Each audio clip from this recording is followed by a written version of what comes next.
안녕하십니까? 역사 왜곡으로 가득 찬 한반도기, 대한민국이 적극적으로 나서야 한다라는 주제로 발표할 교육학과 방채윤입니다.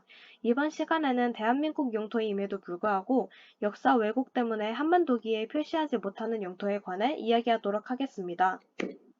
2018년 우리나라는 올림픽의 대마도, 울릉도, 독도를 표기하지 못했습니다. 그러나 도쿄올림픽 홈페이지 내 성화봉송 코스를 소개하는 전국 지도에서는 심한해현 위쪽의 독도를 선명하게 표시한 것을 볼 수 있었습니다. 한국의 시정 요구 덕분에 지도 디자인을 수정했지만 화면을 확대하면 여전히 그 위치에 독도가 흐릿하게 표시된 것을 볼 수 있었습니다. 이러한 상황을 보고 한반도기의 독도, 울릉도, 대마도를 표시하지 못한다는 점에서 아쉬움을 느꼈습니다. 도쿄올림픽의 지도를 본 후 대마도, 독도, 울릉도가 우리나라 영토인 이유를 더 찾아보았습니다. 대한제국 칙령 제41호는 고종 황제가 독도와 울릉도가 우리나라 영토임을 직접 발표해 한국의 국제법적인 증거가 되었고, 영국 고지도를 만든 윌리엄 베이드는 지도에 대마도와 독도, 울릉도가 대한민국 땅임을 보여주었습니다. 이렇게 명백한 증거가 있는데 아직 일본 땅이라고 우기는 일본을 보면서 일본도 올바른 역사를 알고 있어야 한다고 생각이 들었습니다. 다음으로 북방 영토에 대해 발표하겠습니다. 솔직히 저는 대마도, 독도, 울릉도만 우리나라가 되찾아야 하는 땅이라고 생각했고 한반도기에 북방 영토가 포함되어야 한다는 사실을 인지하지 못했습니다. 북방 영토가 한반도기에 포함되어야 한다는 사실을 막 알게 된 저는 아직 한반도기에 대해 잘 알지 못한다는 것에 대해 반성하게 되었고 역사에 대해 더 열심히 공부해야겠다는 생각이 들었습니다.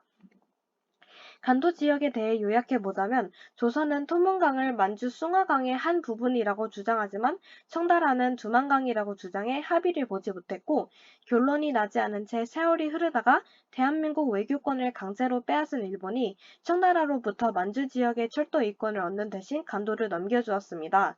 이는 대한민국의 의사가 전혀 반영되지 않았던 외교 정책이며 오늘날 우리나라 한반도기에도 표시하지 못하고 있는 상황에 놓여 있습니다. 과연 한반도기 역사의 진실을 회복하려면 어떤 방안이 있을까요? 첫째, 한반도기와 관련된 내용을 교과서에 더 강조하여 사람들이 역사에 대해 옳은 인식을 갖도록 하는 것입니다. 설문조사를 한 결과 사람들은 독도, 울릉도, 대마도에 관심을 가지며 한반도기에 포함되어야 한다는 것을 알고 있었지만 북방 영토는 반대의 결과를 보였습니다. 또한 사람들은 교과서를 국민이 역사를 올바르게 알기 위해 가장 효과적인 자료로 선정했습니다. 따라서 우리는 독도는 물론 북방 영토까지 교과서에 포함시켜 모든 사람이 올바른 한반도기를 알도록 옳은 역사 인식을 심어줘야 합니다. 둘째, SNS나 인터넷 등의 다양한 미디어를 통해 역사의 진실을 알려야 합니다. SNS와 인터넷 같은 미디어는 간편하게 글을 올릴 수 있고 전 세계인이 쉽게 볼 수 있는 특징을 가지고 있습니다.